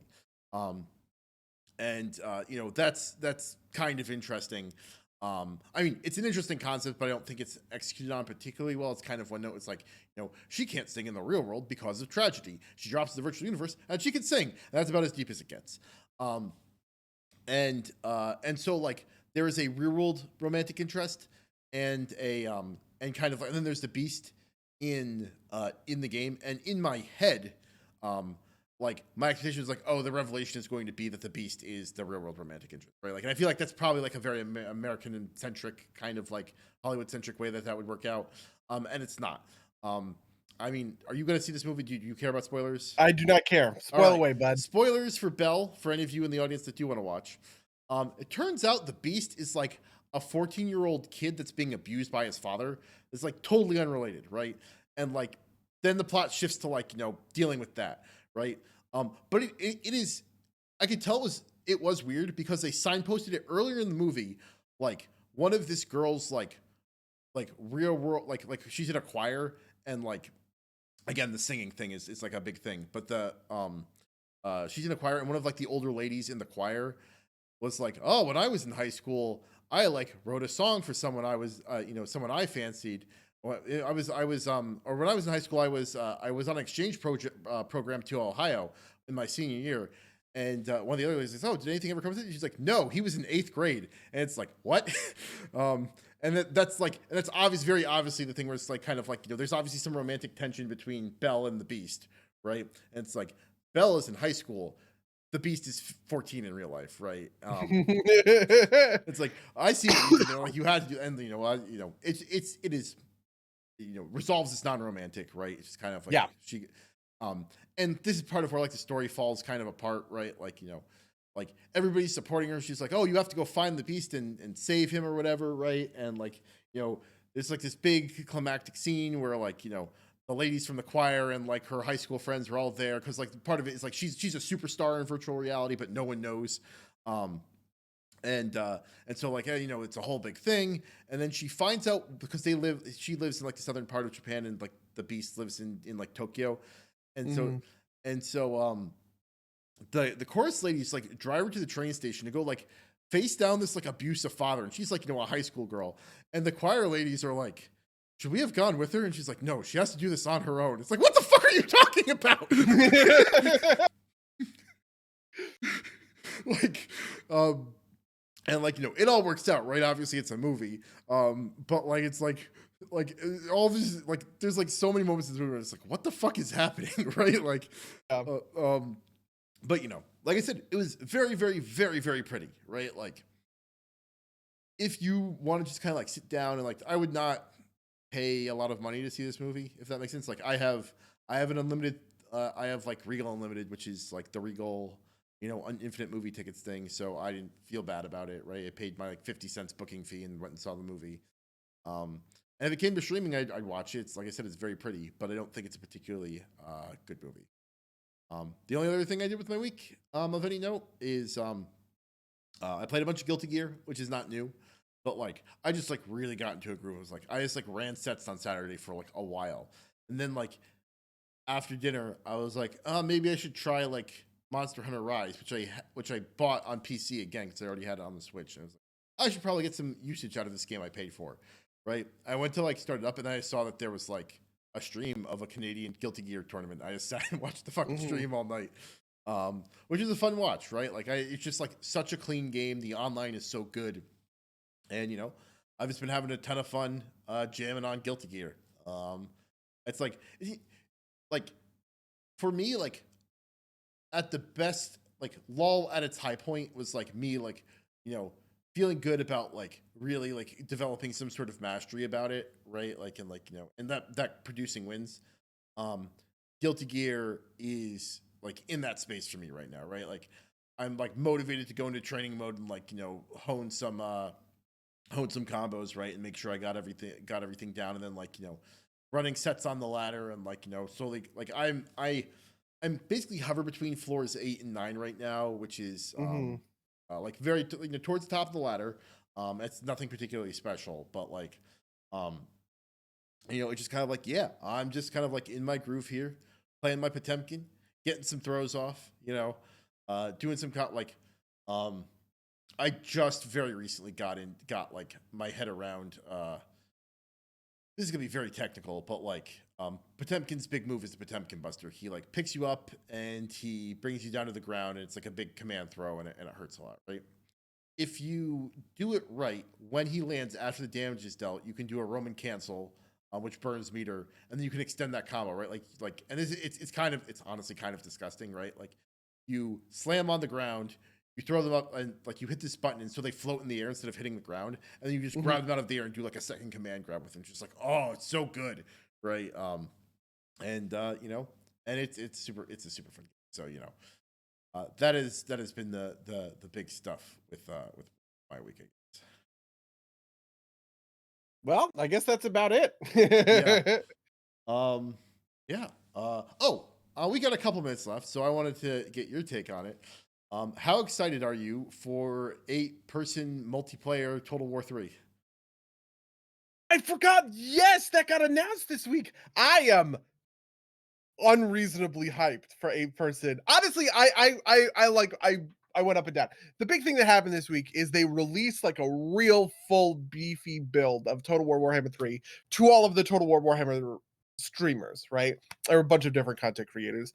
And one of the first things that we learned turned out to be a spoiler for like not for story, but for like game mechanics in a way that like really took the wind out of my sails, and I was so depressed because I learned a secret thing. Like it's kind of like data mining in a way, right? Like, but not really data mining. They just played the game a bunch and they found a thing, and they found a very cool sort of interaction where, you know, if you beat the game, you get a cool thing or whatever. And I was just Well, like, oh, I was so depressed. I want to know what this is. Spoiler warning for Total War 3. But Okay, can I the see it? spoiler warning is that there is a legendary lord for each of the factions locked behind, or sorry, assuming chaos is all one faction, by the way, locked behind beating the game, right? So you beat the game with chaos, you get Be'lakor, who is like a famous demon prince. You beat the game as Kislev, you get Boris Ursus, who is Tsar, who's the real Tsar of Kislev, Katarina's father, right? Who famously dies in like we think is dead because of the trailer or whatever. And then the I don't remember. I think it's the Light Dragon. So right now we have the Storm Dragon, we have the Iron Dragon, and the third one, if you beat as Cathay, is the Light Dragon. Something they have a name, something. And I just learned about the, you know, like I just like it just like, it killed me. Because like how cool would that have been to Total War comes out, you know, you're playing the game and you unlock a legendary lord. They've never done that before. And I just think that that's awesome. And I hated that I ruined the surprise for myself. But anyway, the other thing that they announced is that they have like really redone the way multiplayer works. So in Total War Warhammer 3, there will be 8-player multiplayer with simultaneous turns, like in Civilization, which is going to honestly be pretty nuts. Like, I can think of a couple of ways that like we could play some really nuts game. Well, so part of it is that nobody really knows. We haven't played the Warhammer 3 map, but like assuming, you know, we know that we're going to get, it's called Immortal Empires, right? The combination of all 3 games, all of the factions in one. But I just think about like, you know, doing games that are like the Wood Elves, Bretonia, the Empire, Clan Angrund, all on top of one another, right? Like Skaven, right? Like they're all there. There's a little bit of NPC fodder, right? But like, you know, everybody is sort of like but you know, butting heads, right? But you can do cool things, right? Like so if you go to a battle, the way the multiplayer works is I can, in a battle setting, assign you units, right? So if you and I create a small alliance against Nick and X, for instance, I can have you know, I can pass you a couple of units. Maybe I pass you my spellcaster. Maybe I pass you right like my cavalry because I don't want to micro the cavalry, or something like that. And like we can kind of like team up and fight the battles together, which I just think that's really cool, It right? is, yeah. And will probably make for some very sweet multiplayer action. I agree. Yeah, that sounds awesome. Yeah, no, I'm excited too. Like I have never like fallen deep into the Warhammer 3 hole just because like I can't really say why. It's like it never really stuck with me in the same way, but it's Mhm. still super fun. And you know, I bought both base games. I haven't bought all the DLC, but I'm sure I'll get on this and I'm, you know, February is looking to be at. Wait, when does do we have a release date for? We don't know. 3? Okay, It hasn't been announced. yeah. Well, I mean, it's getting closer every day. Like, you know, they do. I mean, I don't expect it. I don't understand what they're doing. I would have announced it by now, probably. They do the streamer build thing when it comes to DLC a week before the thing goes live. So that suggests that it's basically done, right? Like, and it's kind of an any day now thing. And I plan on taking multiple days off work to just sit and play Total War Warhammer 3 to my fucking heart's content. If it comes out soon, it's gonna be a fucking wreck. Cause like I could see them delaying Yeah, just Elden because Ring, right? Elden I've Ring, said, Destiny. There's a couple other things too that are coming or are you out. gonna get back into Destiny? I've heard I that the new might. Destiny expansion is neat. Friend of the cast Monik has gotten deep back into it, and I dabbled a little bit, and like it didn't stick. I was like, I can't be bothered to fucking like run everything up just for it to reset in a month, right? Yeah, I think I do secretly want I want to get back into Destiny, but also like in a world where 9.2 comes out next month, Total War Yeah, Warhammer that's comes the out other next thing, month, right? 9.2. Elden Ring comes out next month. It's like the fuck am I gonna do, man? Like, Yeah. Yeah, and I think you know, new Guilty Gear characters coming out too, which we know that like not as many people care about, but honestly, I keep seeing Guilty Gear all over my like Twitter and everything. So I think more people care about Guilty Gear than you might think. no, so I think that like So I think as many I think it's high for an FGC game, but I just don't think it's got like deep penetration, right? Like biking comes out in like less than a week. And there was a leak today. There's like a cross promotion with something called Honey and Butter, and they leaked the sprite. Yeah. Like that was like everybody was going nuts today because like they posted like the cross promotion on their website, and it had the new model for Biken. Biken is this one-armed samurai girl with an eye patch. Guilty Gear lore is very weird. Okay, all right, we're doing it. But she's like a fan favorite. She's a fan favorite character. You know how like, Overwatch was like everybody cared about the lore, but like nobody really cared about the game is like the thing. Like Biken's kind of like that. Like not a lot of people play her, but everybody like loves her as a character. Probably because like she's an attractive female character, right? And she's got like a pretty badass design in on top of that. But and she was also a guest character in Sam Show. And Sam Show doesn't have good online. It is a Guilty Gear is a popular fighting game, but it's not, people tune in to watch tournaments, but it's not like it's not like a League of Legends. It doesn't have that kind of market potential. But it's February's gonna be a big month. I'm excited. Me too. Oy. But we're over time now. Do you have anything you want to talk about before we get out of here? The one last thing I wanted to mention is that Dan Olson made an incredibly good YouTube video about NFTs, talking about crypto, talking about the whole chain from beginning to end. And it's great. I was like riveted because it's just funny. And he's like I don't know, he's a good presenter. I don't know how much you like it. I don't know. Are you like a crypto person? Do you have some crypto, right? Yes, we were talking about this. I hold some cryptocurrency. I do not own any NFTs, but that is not because of an ideological stance against them. The way that it's been explained to me that makes the most sense to me is like NFTs are fine art for tech bros. In kind of the same way that like it makes a little bit more like intuitive, like fine art makes it a little bit more intuitive sense, right? Like a legitimate Van Gogh, at least like those molecules were in the same air like that Van Gogh was in, right? But like in terms of like the image on the page, right? That like a perfect replica is in no way materially or is in no way like different from like a consumption perspective than like the original. It's just kind of like the spiritual essence we imbue on the molecules, right?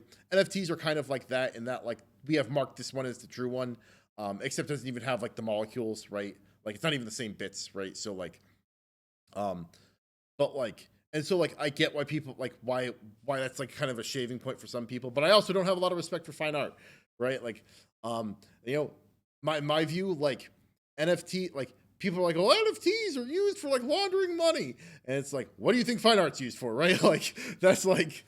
Well, yeah, I mean, the point that Dan makes is sort of broader than that, which is that NFTs exist to get you to buy crypto. And he talks all about how the people who are really into NFTs are just speculating on it, right? Like they're buying in because they think that this is going to be the next big thing and they're going to be able to cash out. But the fundamental mechanics of that are essentially a scheme, like a Ponzi scheme. See, in the sense of like, I've heard people the say only way you can cash out is if you can get somebody else to cash in. But that's no different than any collectible, right? Like this is like the same for like fucking like Blue Eyes White Dragons or like holographic Charizards, right? Like that's true, right?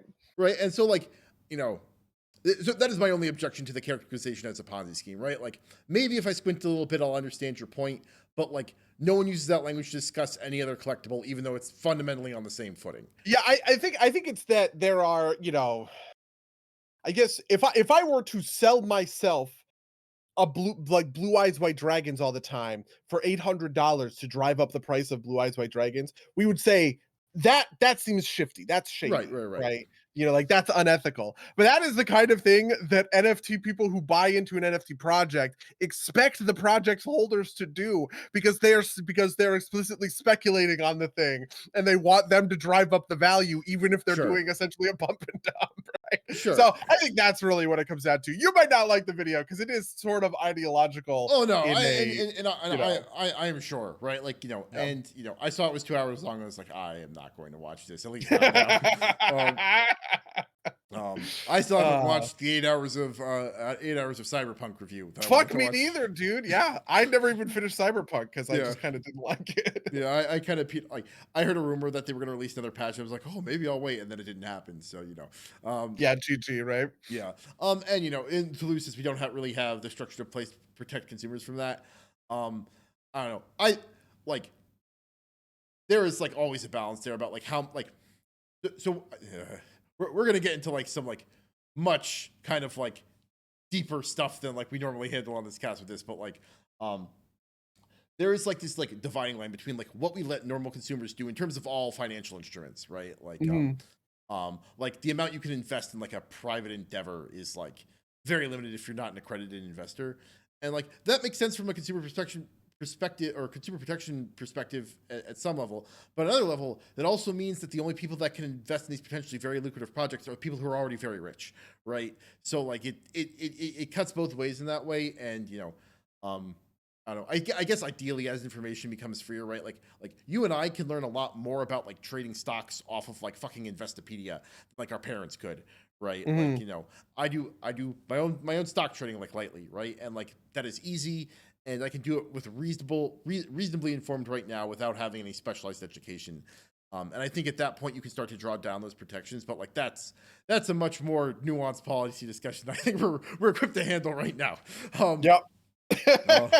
But that's interesting. I'll try and put aside some time to watch it. I understand that like the thing that I really don't understand is like why NFTs bother some people so much. Like I get not wanting to deal with it, but like the amount of like antipathy. Oh, the moral weight question I think is real, right? Where they kind of, and this happens all the time on Twitter, and I'm beginning to think that it is like about almost like Twitter or even like it sometimes happens on Reddit where it's just like these things take on moral weight that is sort of implied, and then but if you actually sort of scrutinize them, it's kind of a house of cards a little bit, right? Like I think NFTs have taken on this moral burden of negativity, right? Which is to say evil, right? Like that people see them as evil.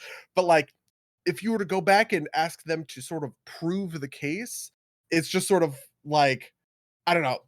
It's tenuous, right? Yeah. And I think Dan does a very good job of proving that case, right? And I would agree with a lot of his like points and assumptions, and he does the legwork or whatever. But I don't think random Twitter users are doing that legwork, right? They are just dunking on it for the sake of dunking on the thing that is, NFT bad, right? Like and like the other half of that too is like I will absolutely agree that like the fucking crypto bros are also insufferable in a lot of ways, right? Oh yeah. Well, that's the thing that I love about the video. Is like part of the video is just dunking on like not even like the concept of the NFTs. I find that fascinating just like on a I don't know, like a historiographic level. Yeah, exactly, right? Just kind of like learning how all this works and why the things in this system work the way that they do. But the part where he talks about he joins an NFT Discord and then starts getting spam invites for all these other NFT Discords. And he's like, so I just accepted all of the invites. And I went into every single one and I read all of the conversations that were going on.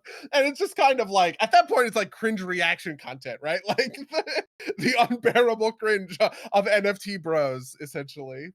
I mean, I can tell you, I am in a serious stock trading Discord. And when I say serious, I don't mean it's like, like it's not like, fucking Wall Street people, but it's like is a place where like people seriously talk about making trades, right? Like, and just by being in that server, I get like inundated with like spam ads for like, fake products. It's like, yo, bro, we could totally make you like 500% return on your investment. It's like, shut the fuck up, right? Like, and the people in the Discord aren't like that, right? The people in the Discord are like having serious discussions about like, about the stock market, right? Like, varying levels of competency, but whatever, right? Like, it's a fun thing, but like, that's the only thing I don't like about those kind of things is like, if you are in any Discord that's like even related to that, like, you will get spammed with invites because like there are bad actors that like crawl those Discords for people to try and scam people with their like weird bogus products. And that's a whole other issue, right? Like that's like a Discord issue, but like whatever.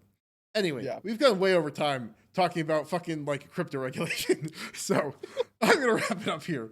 If you'd like to email us about what you think about Gestalt, remember we were talking about that, or any other things we talked about this podcast, up to and including, I guess, cryptocurrency, you can email us at derpsplaygames@gmail.com or podcast@derpsplaygames.com. You can follow us at twitch.tv/derpsplaygames, where these go out live. SoundCloud, YouTube, all the other places. Rate and review us. We love you guys out there. And I think that's everything I have. But do you have anything else you want to promote? I do have a little bit. The big thing is that this week I'm doing an in development stream for Estrella, right? Which is our roguelike deck builder, dice deck builder, right? You use dice, you don't use cards. I did one of these, people went nuts for it, so I'm fucking doing another one. I'm really excited. I love Estrella. Estrella is a great time. So that is this Friday at 11 a.m. Pacific. And then this Friday at 4 p.m. Pacific is movie night, which I think is going to be Spirited Away, because that one against Kung Fu Panda, which is doomed to be forever the bridesmaid, never the bride. I put it up like every fucking week. You have to put it up against like worse movies, right? Like put it up against. Well, so what happens is, Avatar. It's recommendations. At the end of every movie night, I put out a thread, and I'm just like, hey, this is the recommendation thread. Whatever movies you want to see. And typically, like there's 2 or 3 responses, right? And then every poll, I have like an open slot. I want to put 4 or 5 movies up there. And so I go, I'm just going to put Kung Fu Panda up there. That's going to be the open slot. And then it always fucking loses. So I've got a plan for you. Not in the Akapar Discord, admittedly, but in like one of our separate chats. A friend of the cast, Zhao, suggested you put up Cool Runnings. I bet you Kung Fu Panda could beat Cool Runnings for movie night. I know. I actually did. I did talk about that, and I wanted to do Kung Fu Panda against a bunch of easy wins. Like it's like Kung Fu Panda, Triumph of the Will. Like like Birth of a Nation. Yeah, Birth of a Nation. Let's go. Honestly, when we were talking about it, somebody said The Room, and I was like, no, I think The Room would beat Kung Fu Panda. I was gonna say. Like you might get like enough of like a Birth of a Nation response that like you don't want to like play that fucking game, buddy. Yeah, Gone with the Wind. Let's go. Man. Oh man, you gotta pick like a very mediocre, like boring movie, right? Like The Eternals or something. Yeah, Armageddon. Transformers 3, Revenge of the Fallen. Right. Maybe that's Transformers 2. you get one of those middle level like sequels, right? Like some like some like like some forgettable Marvel movie, right? Like like Thor. Yes, 2. Thor: The Dark World. Yeah. Fantastic Four, that's a good one. Says Lou in the chat. The one with Chris Evans. Hell yeah. This is what you do. You take every Fantastic Four movie and you put it up there, and then you have Kung Fu Panda. Oh, that's perfect. Yeah, my next thing is that I want to do don't tell anyone in the Akapar Discord. The next time a Fast and Furious movie wins, I think I'm just gonna marathon all of them in the Discord. We're gonna do, it's gonna be like Fast 5 wins, and we're gonna watch Fast 5, 6, 7, 8, 9, 1, 2, 3, 4, and just like go all night. I would love to do that so bad. Oh man, I was as you were starting, I was really hoping you were gonna say like next time we do a Fast and Furious movie, I'm gonna cosplay Vin Diesel. I was expecting you to shave your head, shave your face. Rachel's really gotten into like actual play D&D podcasts, just as like a thing to put on in the background, right? And one podcast that she's listening to now is like, it's set in the future. It's like the year 22, whatever, it's like 2207 or something. They're doing future sci-fi, kind of like cyberpunk stuff. And at one point, one of the characters has to kill some time, and they're like, I'm gonna go to the movies. What I go to the movies, what movies are playing? And the GM says 200 Fast, 200 Furious, the 200th Fast and Furious movie.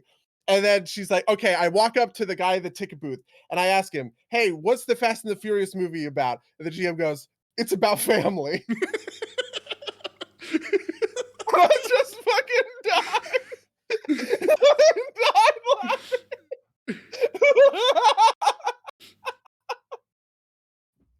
Amazing. Yep. So anyway, I'll leave on somebody else's joke. That's it. That's all I have to promote. All right. Well, in that case, until next time, dear listeners. Until next time, loyal listeners.